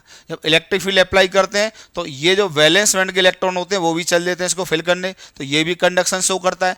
और कंडक्शन बैंड के इलेक्ट्रॉन तो कंडक्शन शो कर ही देंगे क्योंकि वो फ्री हो गए। इतनी सी बातों को छोटे छोटे शब्दों से क्लियर करते रहिए तो आपको बहुत ही आसान लगने वाला है सेमीकंडक्टर। कठिन नहीं लगने दूंगा, ये मैंने जीवन में किया नहीं, फिजिक्स में ये मेरा चैलेंज है कि यार चीज़ों को कठिन नहीं लग देंगे। ये क्या, वैलेंस बैंड, ठीक। अब यहाँ पर क्या होता है, इंसुलेटर्स के केस में ये बैंड इतना ज़्यादा होता है कि टेम्परेचर बढ़ाने पर भी ये आने से मना कर देता है। तो इसने भी जगह खाली की नहीं, तो अदर इलेक्ट्रॉन को भी चलने का मौका नहीं मिला, क्योंकि यार वो तो तब चलेंगे पहले कोई जगह तो खाली हो, क्योंकि सारे क्वांटम स्टेट्स से भरे हुए हैं। तो इंसुलेटर्स का ना तो वैलेंस बैंड कंडक्शन देता है और ये इलेक्ट्रॉन यहाँ पहुँचा नहीं, तो ये इसने भी कंडक्शन को शो नहीं किया। बेसिक एकदम अंदर तक घुस गए कि नहीं घुस गए बताइए, धीमे धीमे, है कि नहीं। तो न ये कंडक्शन देता है न ये देता है। अब यहाँ पे तो क्या, यहाँ पे तो खैर बहुत लार्ज इलेक्ट्रॉन्स होते हैं तो होल्स की बात ही नहीं करते, या ये कहिए कि इतने ज़्यादा फ्री इलेक्ट्रॉन्स होते हैं। मान लो आप कहेंगे सर यहाँ भी तो होल्स बनेंगे, तो 2, 4, 5, 10, 20% होल बन भी जाएं, पर फ्री इलेक्ट्रॉन्स ऑलरेडी यहाँ पे इतने ज़्यादा होते हैं, तो यहाँ पर हम केवल किसकी बात करते हैं, फ्री इलेक्ट्रॉन्स के करंट की बात करते हैं। लेकिन सेमीकंडक्टर्स में होल करंट और फ्री इलेक्ट्रॉन के करंट दोनों की बात करते हैं, क्योंकि यहाँ पर जितने फ्री इलेक्ट्रॉन बनेंगे उतने ही यहाँ पर होल क्रिएट होंगे, संख्या बराबर होती है। यहाँ पे डिफरेंस बहुत ज़्यादा होता है। जैसे फ्री इलेक्ट्रॉन 4 करोड़ और होल बने 10 लाख, तो 4 करोड़ में 10 लाख, 4 करोड़ के सामने 10 लाख की क्या औकात है भाई। हो सकता है आपके दिमाग में ये बात आ रही होगा, आप यहाँ भी तो होल बनेंगे, आती तो है ही, अब बच्चे हो, अब लाइव क्लास तो है नहीं कि तुरंत पूछ लो, ठीक है। तो यहाँ पर हम होल बनते हैं लेकिन उसकी बात नहीं करते, क्योंकि फ्री इलेक्ट्रॉन्स की संख्या बहुत ज़्यादा होती है, 10 करोड़ या 5 लाख। यहाँ पर क्या होता है कि जितने फ्री इलेक्ट्रॉन्स कंडक्शन बैंड में पहुंचेंगे उतने ही होल्स वैलेंस बैंड में बनेंगे, और तो यहाँ भी कंडक्शन होता है, यहाँ भी होता है, ठीक है। तो यहाँ पे जितने फ्री इलेक्ट्रॉन्स होते हैं उतने ही होल्स क्रिएट होते हैं। तो यहाँ पे होल्स करंट और होल करंट और कंडक्शन बैंड वाले फ्री इलेक्ट्रॉन्स के करंट दोनों की बात करते हैं हम लोग। क्लियर एकदम फंडा, ठीक है, सब समझ में आ गया। आगे बढ़े। अब देखिए कुछ क्वेश्चन हमने रखे आपके सामने, इनका आंसर कर लीजिए, पढ़ लीजिए। Which of the following is correct, कौन इनमें से सही है। Forbidden energy gap is the energy gap between valence band and conduction band, बिल्कुल सही है। Forbidden energy gap is the energy gap between valence band and conduction band, बिल्कुल सही है। Forbidden energy gap may be empty और may be partially filled with electrons, बताइए क्या होगा। Forbidden energy gap may be empty और may be partially filled with electron, ये तो महागलत हो गया। क्यों, क्योंकि फॉरबिडन एनर्जी गैप में तो कोई इलेक्ट्रॉन मिलता ही नहीं है। No electron will exist in the forbidden energy gap, ये बिल्कुल सही है भाई। फॉरबिडन एनर्जी गैप में तो कभी कोई इलेक्ट्रॉन रहता ही नहीं है, तो both A and C are correct, ये भी सही हो गया। बात क्लियर हो गई, एकदम आसान, थ्योरेटिकल है सब कुछ। और देखिए कुछ क्वेश्चन। वैलेंस बैंड में भी, जरा इसको समझिए यार, कुछ चीज़ें क्वेश्चन से क्लियर होती हैं। जैसे वैलेंस बैंड खाली होता है, भरा होता है, तो एक ही उत्तर दिमाग में आएगा कि भरा होता है। लेकिन भरा होता है भैया वो 0 केल्विन पर, जब टेम्परेचर बढ़ा देते हैं तो कुछ इलेक्ट्रॉन्स कंडक्शन बैंड में पहुंच जाते हैं, तो वैलेंस बैंड भी खाली हो जाता है, तो टेम्परेचर का फंक्शन है, तो पढ़ लेना ध्यान से। तो देखो वैलेंस बैंड में भी कंप्लीटली फिल्ड और partially filled with electrons, empty और होगा ये एम्प्टी और may completely filled with electrons. Empty तो हो ही नहीं सकता, तो इस शब्द की वजह से ऑप्शन गलत हो गया, क्योंकि वैलेंस बैंड कभी खाली तो हो ही नहीं सकता। कंप्लीटली फिल्ड विद इलेक्ट्रॉन्स और एम्प्टी, तो एम्प्टी तो गलत हो गया। अब इसमें दो में कन्फ्यूजन है, तो कंप्लीटली फिल्ड और पार्शियली फिल्ड विद इलेक्ट्रॉन्स या कंप्लीटली फिल्ड विद इलेक्ट्रॉन्स, कौन सा वाला ऑप्शन सही होगा बताइए यार। देखिए ये होगा एट 0 केल्विन, तो 0 केल्विन पे तो पूरी तरह भरा होता है, पर ऐसा तो लिखा नहीं है कि 0 केल्विन की बात कर रहा है, तो ये ऑप्शन ज़्यादा सही हो जाएगा। सही ये भी है, पर ये केवल किसके लिए सही है, 0 केल्विन के लिए सही है, क्योंकि 0 केल्विन पर तो सेमीकंडक्टर के सभी इलेक्ट्रॉन किस में रहते हैं, वैलेंस बैंड में रहते हैं, और वैलेंस बैंड पूरी तरह से भरा होता है। पर हम जैसे ही टेम्परेचर बढ़ाते हैं कुछ इलेक्ट्रॉन फुदक के कहाँ पहुंच जाते हैं, कंडक्शन बैंड में पहुंच जाते हैं, तो वैलेंस बैंड कुछ क्या हो जाता है, खाली हो जाता है। तो पार्शियली फिल्ड कब होगा, जनरल टेम्परेचर पर या नॉर्मल टेम्परेचर पर, और 0 केल्विन पर क्या होगा, पूरी तरह से भरा होगा। ये है, आपको पूरा डिटेल डिस्कस कर दिया। क्यों, हाँ अगर यहाँ लिखा होता एट 0 केल्विन तो ये सी ऑप्शन होता, ठीक है। अब आती है प्रॉपर्टीज ऑफ सेमीकंडक्टर, ये थोड़ा दिमाग में रखिए, चीजें बताना शुरू कर रहे हैं। अब आप बहुत कुछ पढ़ चुके हैं। सेमीकंडक्टर की मेन प्रॉपर्टीज बिना पढ़े जरा दिमाग में ले लो। एक तो forbidden energy gap 0.1 electron volt से 2 इलेक्ट्रॉन वोल्ट के बीच का होता है, ठीक है। तो लो टेम्परेचर पर इंसुलेटर की तरह काम करते हैं, हाई टेम्परेचर पर कंडक्टर की तरह काम करने लगते हैं, ठीक है। जैसे जैसे टेम्परेचर बढ़ाएंगे बताइए रेजिस्टेंस कम होगा। क्यों कम होगा, क्योंकि देखिए अभी अब जो पहला क्वेश्चन पहली क्लास में था वो अब आपको समझ में आएगा। तो बताइए टेम्परेचर बढ़ाएंगे तो वैलेंस बैंड के इलेक्ट्रॉन फुदक के कंडक्शन बैंड में पहुंचते जाएंगे, तो क्या बताइए रेजिस्टेंस घट गया, कंडक्शन बढ़ गया। तो हम कहते हैं इसका रेजिस्टेंस कोफिशिएंट नेगेटिव होता है क्योंकि टेम्परेचर बढ़ाने पर रेजिस्टेंस कम हो रहा है। क्यों कम होता है? क्योंकि वैलेंस बैंड के इलेक्ट्रॉन कंडक्शन बैंड में पहुंचने लगते हैं। एकदम आसान है, थ्योरेटिकल चैप्टर है यार, इसलिए मैं ऐसे पढ़ा रहा हूँ, बाद बाकी समझ में आ रहा होगा। तो देखिए पहला पॉइंट तो ये लिखा है कि negative temperature coefficient. Negative temperature coefficient का बस इतना सही मतलब है कि अगर हम टेम्परेचर बढ़ाते हैं, ठीक है, तो रेजिस्टेंस कम होता है, यही मतलब है बस। ठीक, नेगेटिव टेम्परेचर कोफिशिएंट, तो ठीक है, दैट इज, यहाँ पे दैट इज लगा लो चाहो तो, that is with increase in temperature resistance decreases. बात क्लियर है। कंडक्शन प्रॉपर्टीज में change by adding small impurities, ये यार आगे आएगा। असल में क्या होता है कि एक आगे चल के अभी हम पढ़ने वाले हैं अगली क्लास में एक्सटेंसिव सेमीकंडक्टर। तो एक्सटेंसिव सेमीकंडक्टर क्या होता है? ये जो प्योर सेमीकंडक्टर होते हैं उनकी कंडक्शन वाली प्रॉपर्टीज पुअर होती हैं, तो उनको बहुत अच्छा कंडक्टर बनाने के लिए हमको क्या कुछ इम्प्योरिटी ऐड कर देते हैं। तो इसका मतलब बस वही है कि कंडक्शन प्रॉपर्टीज में change by adding small impurities. पूरा डिटेल आएगा अगला lecture, third lecture, extensive semiconductors. ठीक है, position in periodic table fourth group में होती है जनरली। वैसे तो ये आपके कंपाउंड फॉर्म में भी मिलते हैं, इनऑर्गेनिक मटेरियल भी सेमीकंडक्टर होते हैं, ऑर्गेनिक भी होते हैं, लेकिन हम जो पढ़ेंगे सिलिकॉन और जर्मेनियम दोनों ही फोर्थ ग्रुप के होते हैं, बस इतनी सी बात है। ठीक है, forbidden energy gap 0.1 electron volt से लेके 2 इलेक्ट्रॉन वोल्ट तक होता है सेमीकंडक्टर्स के लिए। चार्ज कैरियर्स होल और इलेक्ट्रॉन दोनों होते हैं, ये बात मैंने आपको समझा दी। डिटेल डिस्कशन तो आना ही है, इतनी नॉलेज अब तक आपको हो गई इसमें। ठीक है, उतार लीजिए, स्क्रीनशॉट ले लीजिए, पॉज करके उतार लीजिए, नहीं तो स्क्रीनशॉट ले लीजिए और आगे बढ़ते जाइए। ठीक है, फंडे क्लियर करते चलिए, चीज़ें बहुत आसान हैं। ठीक है, अगली क्लास में इसको मैं वाइंड अप कर दूंगा। उसके बाद आ जाएगा आपका जंक्शन डायोड। ठीक है, आगे बढ़े चलिए। There are many semiconductors but few of them have practical applications in the electronics. ठीक है, तो यहाँ पे जर्मेनियम 32 इलेक्ट्रॉनिक एटॉमिक नंबर होता है, 2, 8, 18, 4 आउटर मोस्ट में 4 होते हैं। सिलिकॉन होता है 2, 8, 4 आउटर मोस्ट में 4 होते हैं। फोर्थ ग्रुप के होते हैं दोनों, ये भी फोर्थ ग्रुप का होता है और ये भी फोर्थ ग्रुप का होता है। तो हल्का सा आपके दिमाग में होना चाहिए। ठीक है, इसका साइज बड़ा होगा। क्यों बड़ा होगा? क्योंकि इसमें नंबर ऑफ सेल्स ज़्यादा हैं, n = 1, 2, 3, 4। इसका साइज बड़ा हुआ, इसका साइज छोटा हुआ, इसमें 3 ही सेल हैं। ठीक, conduction band, valence band, germanium के लिए 0.7 होता है इलेक्ट्रॉन वोल्ट और सिलिकॉन के लिए 1.1 इलेक्ट्रॉन वोल्ट होता है।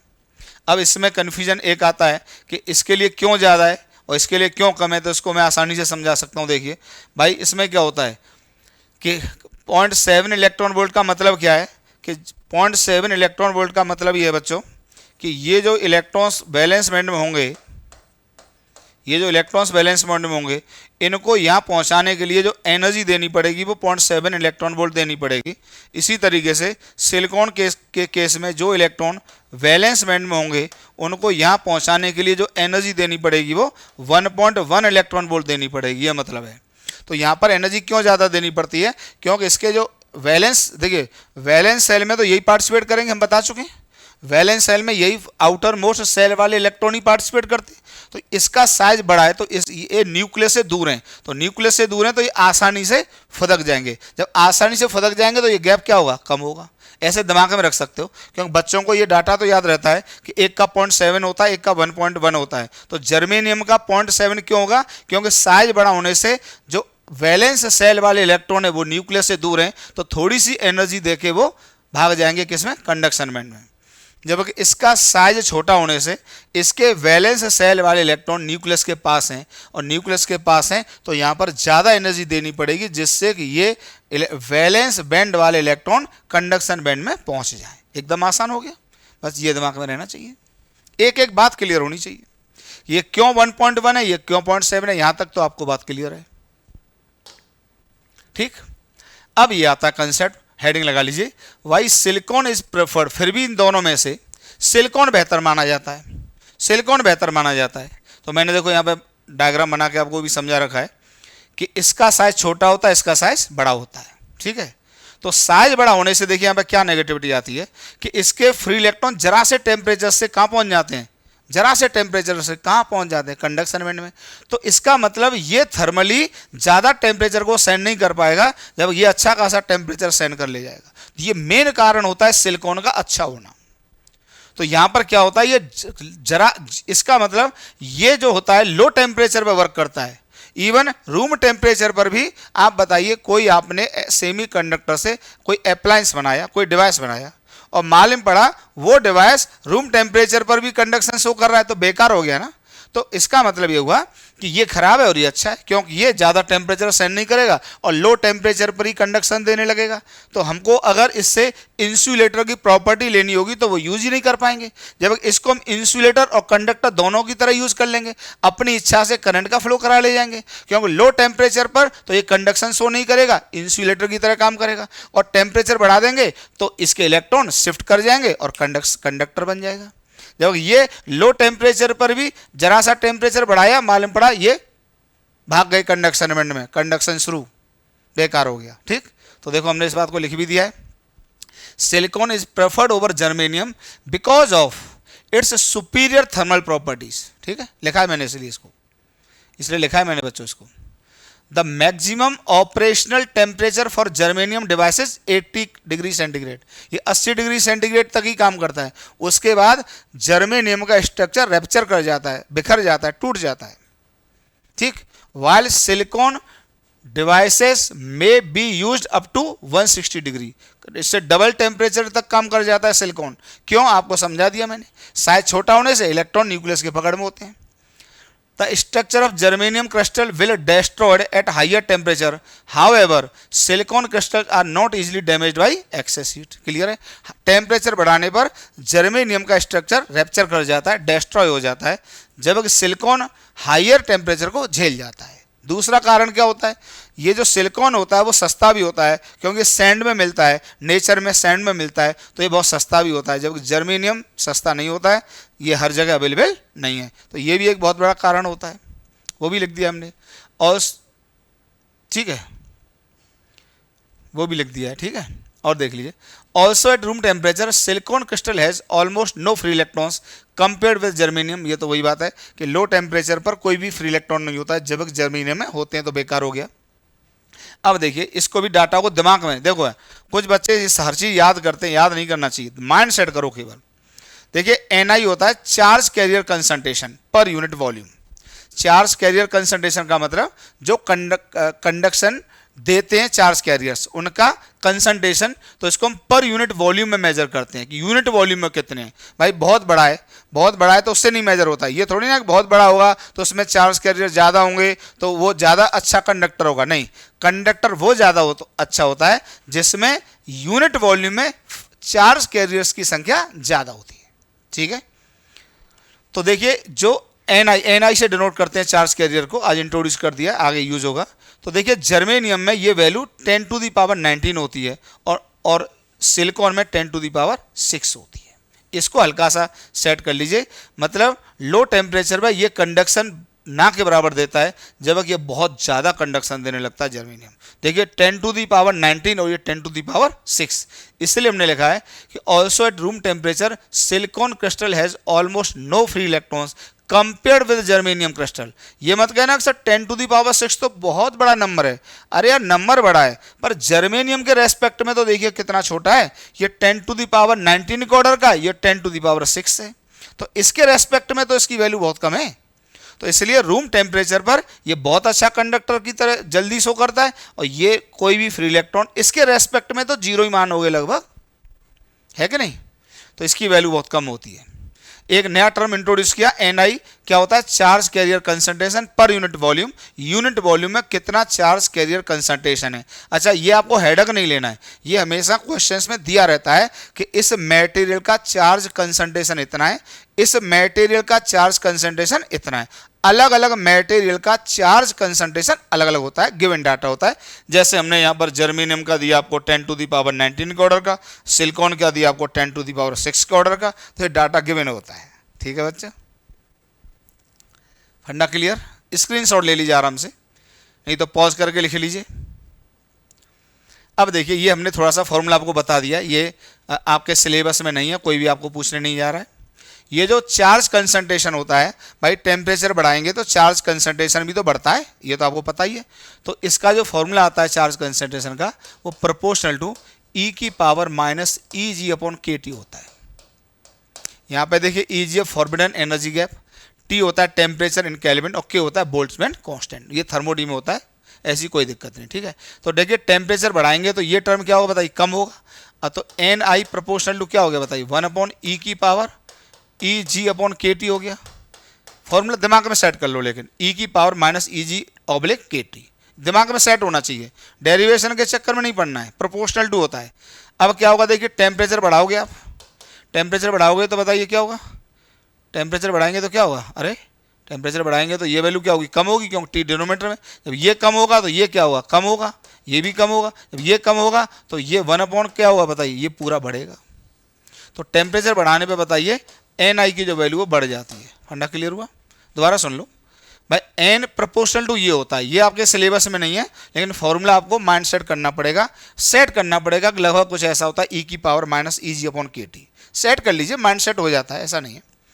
तो अब हम टेम्परेचर बढ़ाएंगे तो एन आई की संख्या बढ़ती है, इसको मैथमेटिकली समझाने के लिए मैंने क्या किया, N I proportional to 1 upon, भाई नेगेटिव पावर है तो ई की power E G upon K T कर दिया। अब देखिए टेम्परेचर बढ़ाओगे तो ई जी अपॉन के टी क्या होगा, घटेगा। जब ये घटेगा तो ई की पावर कोई भी नंबर है भाई, ई की पावर कुछ भी है, ई की पावर एक्स है, तो अगर एक्स घटेगा तो ये जो नंबर होगा वाई, वाई तो बढ़ेगा ना। तो वही हमने समझा दिया कि टेम्परेचर बढ़ाओगे तो ई जी अपॉन के टी घटेगा। लेकिन अब देखिए जब ये घटेगा, ये घटेगा,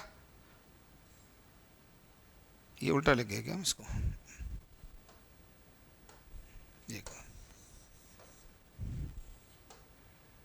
देखो, तो यहाँ पे क्या होगा, ये घट रहा है, ये घटेगा, एक्स घटेगा तो वाई भी घटेगा, ठीक है। अब y घटेगा मतलब ये वैल्यू घट रही है, तो 1 अपॉन वाई, तो बताइए फिर 1 अपॉन वाई क्या होगा, 1 अपॉन वाई बढ़ेगा, 1 अपॉन वाई क्या पूरी वैल्यू है, तो ये बढ़ गया। तो इसका मतलब टेम्परेचर बढ़ाने पे इसकी वैल्यू बढ़ जाती है। और इसका एक ग्राफ भी होता है, आपको हम थ्योरेटिकली बता दें, इसको नहीं बताएंगे। इसका जो ग्राफ आता है टेम्परेचर के हिसाब से, यहाँ पे एन आई, ये भी सेट कर लेना दिमाग में, लगभग ऐसा आता है। ये ग्राफ इसी फंक्शन का है, ये इस तरीके से ग्राफ आता है, पैराबोला नहीं है, पैराबोला तो y इक्वल एक्स स्क्वायर होता है, इस फंक्शन का रफली ग्राफ ये आता है। तो टेम्परेचर बढ़ाने पर बहुत तेजी से एन की वैल्यू बढ़ती है, इसलिए जरा सा टेम्परेचर बढ़ाने पर सेमी कंडक्टर कंडक्टर में कन्वर्ट हो जाते हैं। एकदम आसान। आगे बढ़ें, स्क्रीनशॉट लीजिए। तो ये बात मैंने समझाई दी आपको पहले ही, silicon is less expensive due to the greater abundance of element. The major raw material for silicon is sand and there is lot of sand available in nature. एकदम बात क्लियर है। अब यहाँ पे होल्स को इंट्रोड्यूस करते हैं। देखिए तो डायग्राम थोड़ा सा मैंने कलर बनवाया है आपके लिए, सारे डायग्राम वैसे तो कलर है, पर ये डायग्राम आती हल्का सा चेहरा काला दिख रहा होगा क्योंकि वो लाइट का थोड़ा सा असर है, ठीक है, कोई दिक्कत नहीं, बस चेहरा थोड़ी देखना है। डायग्राम देखिए आप, होल्स, होल्स आपको क्या नहीं बताया मैंने, होल्स क्या होता है बताइए, नहीं बताया क्या? ये वैलेंस बैंड के अंदर होते हैं, वैलेंस बैंड के अंदर होते हैं, ये कंडक्शन बैंड, ये वैलेंस बैंड, ये यहाँ पे इलेक्ट्रॉन्स होते हैं वैलेंस बैंड में। एकदम आसान, जब ये फुदक के यहाँ पहुँच जाते हैं तो यहाँ पे क्या बचता है, होल बचता है। समझा चुका हूँ?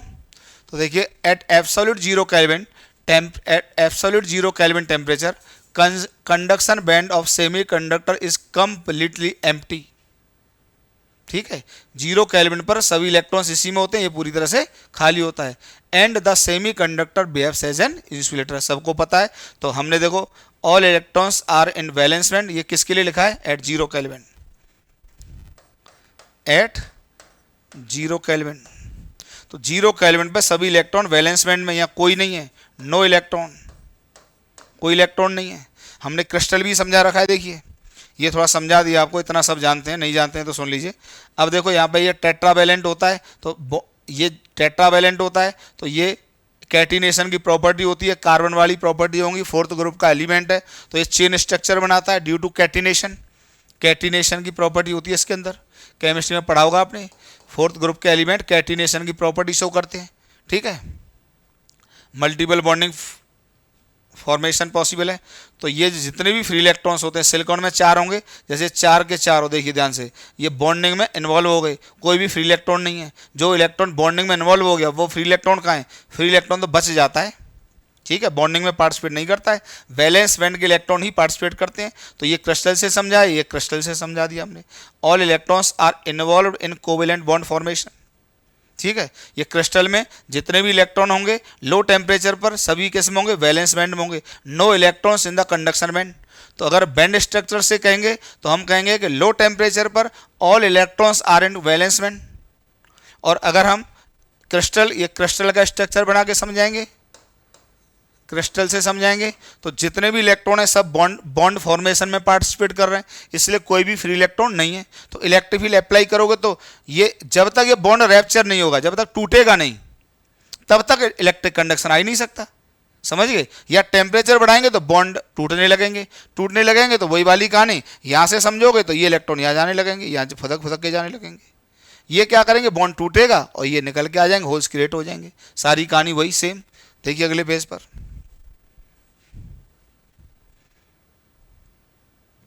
ठीक है। तो देखिए at 0 kelvin silicon act as, देखिए जेई मेन का 2003 का क्वेश्चन है। तो नॉन मेटेरियल की तरह थोड़ी ना बिहेव करेगा भाई, 0 केल्विन पर किसकी तरह बिहेव करेगा, इंसुलेटर, कंडक्शन नहीं शो करेगा। क्लियर होगी बात, कितना आसान है। तो मैंने कहा ना बहुत इजी क्वेश्चंस आते हैं सेमीकंडक्टर से। अब बताइए रोटेशन में 3 नंबर या 4 नंबर हासिल करने के लिए आपको 5 मिनट कैलकुलेशन करने होंगे। यहाँ पे अगर आता है तो देखते टिक कर दोगे, इसकी गारंटी है। आप पढ़िए, पूरा पढ़ा दूंगा कायदे से, ठीक है। अब देखिए, अब हमने कहा when temperature of semiconductor increases, चाहो तो लिख दो ऑफ सेमीकंडक्टर इंक्रीजेस। अगर हमने टेम्परेचर बढ़ाया तो देखो हमने दोनों ही डायग्राम बना रखे हैं आपका टाइम सेव करने के लिए, ठीक है। तो देखिए टेम्परेचर बढ़ाएंगे तो एट रूम टेम्परेचर पर ही बात कर लेते हैं। तो ये हमने स्ट्रक्चर बनाया बैंड स्ट्रक्चर, जिससे कि बहुत क्लियर हो जाए, और ये क्रिस्टल स्ट्रक्चर बनाया है, दोनों से ही समझा रहे हैं आपको। देखिए क्या होगा, जैसे टेम्परेचर बढ़ाओगे तो यहाँ से क्या होगा, ये वही है वैलेंस बैंड वाला फ्री इलेक्ट्रॉन फदक के बाहर आ गया। तो ये क्या बन गया बताइए, फ्री इलेक्ट्रॉन बन गया, फ्री। ये थोड़ी समस्या है,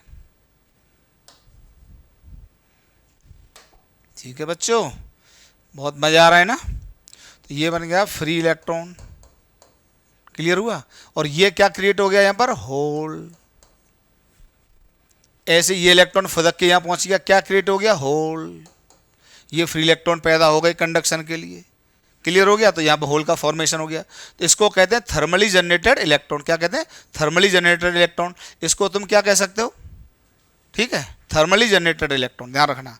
और ये हो गया thermally generated hole, thermally generated hole नामकरण, ठीक है। तो बताइए थर्मली जनरेटेड इलेक्ट्रॉन क्या होते हैं, टेम्परेचर बढ़ाने पर बॉन्ड रैप्चर की वजह से इलेक्ट्रॉन बाहर आ जाते हैं, बॉन्ड को छोड़ के वहाँ पर होल बच जाता है, उसका नाम होता है थर्मली जनरेटेड होल। और जो इलेक्ट्रॉन आ जाता है उसका नाम होता है थर्मली जनरेटेड इलेक्ट्रॉन। एकदम आसान। और यहाँ से समझ लो भाई, जैसे ही टेम्परेचर बढ़ाओगे तो ये इलेक्ट्रॉन यहाँ चला गया, ये यहाँ चला गया फुदक के, ये यहाँ चला गया, ये यहाँ चला गया, ये यहाँ चला गया, यहाँ पर होल छोड़ गए तो इनको क्या कहते हैं, होल कहते हैं। तो अब देखिए यहाँ पे कंडक्शन, ये जो इलेक्ट्रॉन है अगर आपने इलेक्ट्रिक फील्ड अप्लाई कर दिया, ध्यान से सुनिए, ये इलेक्ट्रिक फील्ड आपने अप्लाई कर दिया, ये सब बता चुका हूँ पर बार बार बताऊंगा तो अच्छा समझ में आता है। तो ये इलेक्ट्रॉन इधर ड्रिफ्ट करने लगेंगे, इधर ड्रिफ्ट करने लगेंगे। तो यहाँ पे एक कंडक्शन इलेक्ट्रिक करंट मिलेगा IE। अब ध्यान रखना, ये इलेक्ट्रिक फील्ड आपने इधर अप्लाई किया है तो ये ध्यान रखना, ये इलेक्ट्रॉन हो सकता है इसको जाके फुदक के भर दे। मतलब यहाँ पे होल की पोजीशन चेंज होने लगती है। और अगर होल की पोजीशन चेंज हो रही है तो या ये कहिए कि इलेक्ट्रॉन अदर होल को भरने की फ्राक में रहते हैं, क्योंकि भाई यहाँ पे बंदा बैठा था, इसको लगा कि मैं यहाँ पे चला जाऊँगा तो खुश महसूस करूँगा, पर उसको ये थोड़ी पता था कि जितनी समस्या यहाँ पर उतनी समस्या यहाँ पर है। पर कोशिश तो कर रहा था ये आदमी कि यार हो सकता है फ्रीडम मिल जाए। तो ये होल यहाँ भागने लगते हैं तो हम इसको क्या कहते हैं, या ये कहीं इलेक्ट्रॉन इलेक्ट्रिक फील्ड का अपोजिट चलने लग गए तो होल इस डायरेक्शन में चलने लग गए, तो इसको होल करंट नाम से पढ़ाया जाता है किताबों में। कन्वेंशनली यहाँ पर होल करंट होता है, तो होल करंट हमेशा कहाँ मिलेगा आपको, वैलेंस बैंड में मिलेगा। इलेक्ट्रॉन करंट कहाँ मिलेगा, कंडक्शन बैंड में मिलेगा। होल करंट कैसे जन्म लेता है आपको क्लियर है कि टेम्परेचर बढ़ाने से कुछ वैलेंस बैंड के इलेक्ट्रॉन कहाँ पहुँच गए, कंडक्शन बैंड में, तो जो जगह छोड़ गए उनको इलेक्ट्रॉन रिप्लेस करने की कोशिश करते हैं कि चलो हम नए होल में रहेंगे, अब नई जगह पर रहेंगे। तो उस चक्कर में इलेक्ट्रॉन्स का क्या हो गया, मूवमेंट हो गया, और अपेरेंटली हम इसको क्या कहते हैं कि होल का मूवमेंट हो गया। होल को पॉजिटिव चार्ज की तरह मानते हैं। तो होल के डायरेक्शन में करंट फ्लो करता है या इलेक्ट्रॉन का अपोजिट फ्लो करता है। ठीक है, इतनी सी बात है, एकदम आसान बात है। तो हमने यहाँ पे डिफाइन किया, hole is considered as seat of virtual positive charge. आपको बता चुके हैं ये इलेक्ट्रॉन है, इलेक्ट्रॉन खाली होकर यहाँ आ गया, अपनी जगह छोड़ के आ गया होल, इस पर नेगेटिव से पॉजिटिव। तो अगर कोई यहाँ से नेगेटिव चार्ज वाला निकल जाएगा तो वर्चुअली क्या कहेंगे उसको, पॉजिटिव चार्ज। क्लियर हुआ। तो इलेक्ट्रॉन माइनस ही, होल पॉजिटिव, तो ये वर्चुअल पॉजिटिव चार्ज होता है, एक्चुअली चार्ज नहीं है। इस पे बस पॉजिटिव इसलिए माना गया है कि यहाँ पर कोई नेगेटिव वाला बैठा था और वो भाग गया तो पॉजिटिव हो गया। जैसे कई बार गंदे लोग आपके जीवन से निकल जाएं तो आप उसी में खुश महसूस करने लगते हैं। जबकि आपको एक न्यूट्रल आदमी और आपके जीवन में गंदे लोग, तो न्यूट्रल आदमी तो न्यूट्रल है और आपके जीवन में गंदे लोग हैं, तो अगर वो आपके जीवन से निकल गए तो आप खुशी महसूस करते हैं कि चलो यार गंदा आदमी चला गया। तो वही वाली खुशी है कि इसके अंदर नेगेटिव चार्ज था, वो बाहर निकल गया, तो जो जगह छोड़ गया चार्ज है नहीं, पर हमने कहा भैया इस पर पॉजिटिव चार्ज आ गया।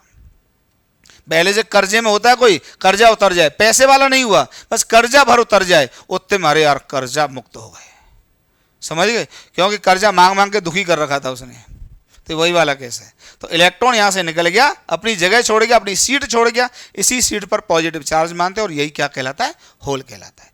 तो hole is considered as a seat of virtual positive charge having magnitude of charge equal to that of an electron. फंडा क्लियर, एकदम क्लियर है यार। कमेंट कर देना जब बात, बाकी उसके हिसाब से चीजें चेंज पॉसिबल हैं। ठीक है, तो देखिए हमने लिखा है साफ साफ, आप स्क्रीनशॉट ले लीजिए, हम पढ़ देते हैं। When temperature increases the valence band electrons acquires thermal energy to jump to the conduction band. जैसे टेम्परेचर बढ़ाते हैं तो वैलेंस बैंड के इलेक्ट्रॉन फदक के कंडक्शन बैंड में पहुंच जाते हैं due to breaking of covalent bonds. ये बात क्लियर हो गई, कोवेलेंट बॉन्ड के टूटने के कारण। When they jump to conduction band, they leave behind the deficiency of electron in the valence band. This deficiency of electron is called hole या quarter। दूसरा नाम भी होता है quarter। ठीक है, दिमाग में सेट कर लेना, बाद बाकी रटना कुछ नहीं है। किसी का नाम राम है, उसका नाम कुछ होता है रामू, तो राम रामू ऐसे ही क्लियर रहता है। तो क्वार्टर या होल, होल का फंडा क्लियर हो गया। और हमने 2-4 पॉइंट इसमें लिखे हैं।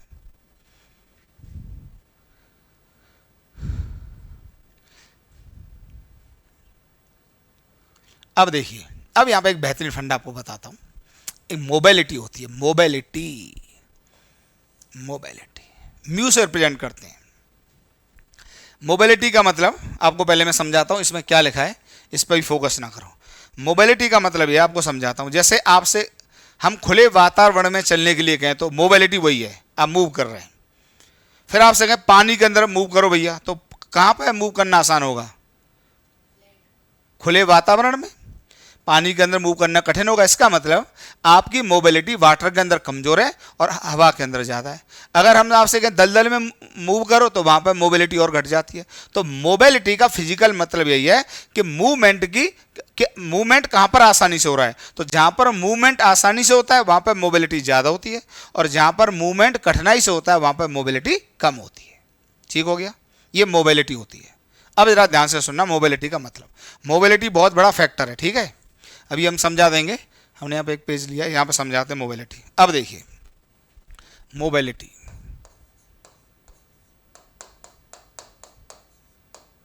ठीक, म्यू से रिप्रेजेंट करते हैं। तो अब देखना यहाँ पे मोबिलिटी हमको कंपेयर करनी होती है। ध्यान से सुना, बहुत अच्छी बात बताने जा रहा हूँ, मजा आ जाएगा फंडे में। हमको मोबिलिटी कंपेयर करनी होती है, किसकी करनी होती है वो समझा रहे हैं। कि जैसे ये था आपका कंडक्शन बैंड और ये था वैलेंस बैंड। ठीक, अब सुनना, तो यहां पे सब इलेक्ट्रॉन भरे हुए थे। अभी टेम्परेचर 0 केल्विन है, 0 केल्विन, यहां तो है ही नहीं कोई। और अगर आपने इलेक्ट्रिक फील्ड अप्लाई कर दिया, ध्यान से सुनना, इलेक्ट्रिक फील्ड अप्लाई कर दिया, इलेक्ट्रिक फील्ड अप्लाई कर दिया, तो यहां पर तो देखिए, अब यहाँ पे क्योंकि कोई वैकेंट साइड प्रेजेंट नहीं था तो ये यहाँ से भागेगा थोड़ी, तो यहाँ पर भी कोई मोबिलिटी नहीं है, कोई भी मोबिलिटी नहीं है।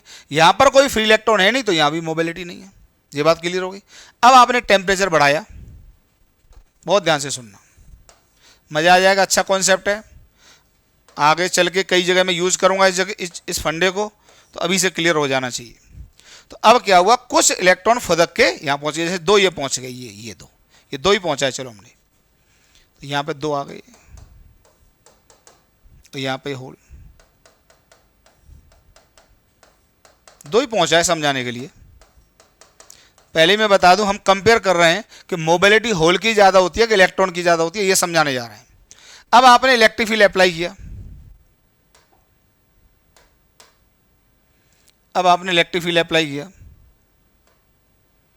यहाँ भी इलेक्ट्रिक फील्ड अप्लाई किया इस तरीके से, यहाँ भी अप्लाई किया इस तरीके से किया। डायरेक्शन चेंज कर लो जरा,